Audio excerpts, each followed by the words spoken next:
He had to eat his steak with 12 peas neatly arranged. A friend got up and took one, and he was furious. The neatly arranged peas were messed up, and the delicious steak became tasteless. He then rushes into the bathroom and pulls out the black soap he carries with him, puts the soap box carefully in place, and then begins the tedious and frantic process of washing his hands. The soap must be pumped 8 times and washed very seriously and very hard until his fingers were rubbed hard to break the skin before he would stop, even through the screen.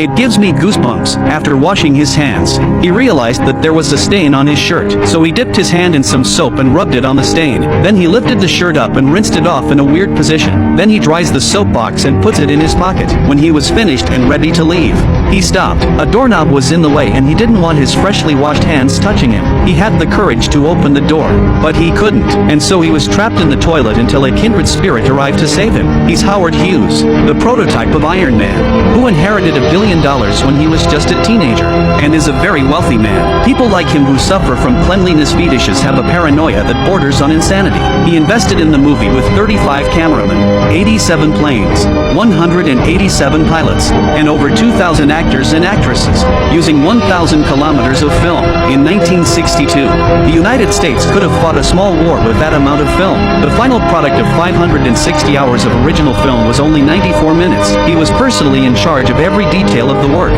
and he was burning $25,000 a day. When the money broke, he took a gamble and mortgaged his toy company for every penny he had. The movie Hell's Angels, which took 4 years and cost $4 million and 3 pilots. The opening day of the movie caused one of the biggest traffic jams in history. Against all odds, Hell's Angels was hailed as one of the most brilliant works in cinema history. Hughes proved to be a success, but even then he was still working on the details of the movie. Team out of the party, get him over to the office. I want to cut a few shots tonight. In addition to making movies, he also had a dream of becoming an aviator, and in order to design the fastest airplane possible, he bought an airline outright. On this day, he's carefully inspecting his new airplane. His meticulous attention to detail made all the engineers in the room nervous. It's hard not to have a breakdown with a boss like that, but their engineers didn't, so he had the fastest airplane in the world at the time, and since no pilot would dare try to fly it, Hughes decided to take it into his own hands. The engineers repeatedly warned him that the fuel tanks designed for speed were only good for 2 revolutions and that he shouldn't just try to break the record. But by the time Hughes got into the plane, the engineers had forgotten all about it.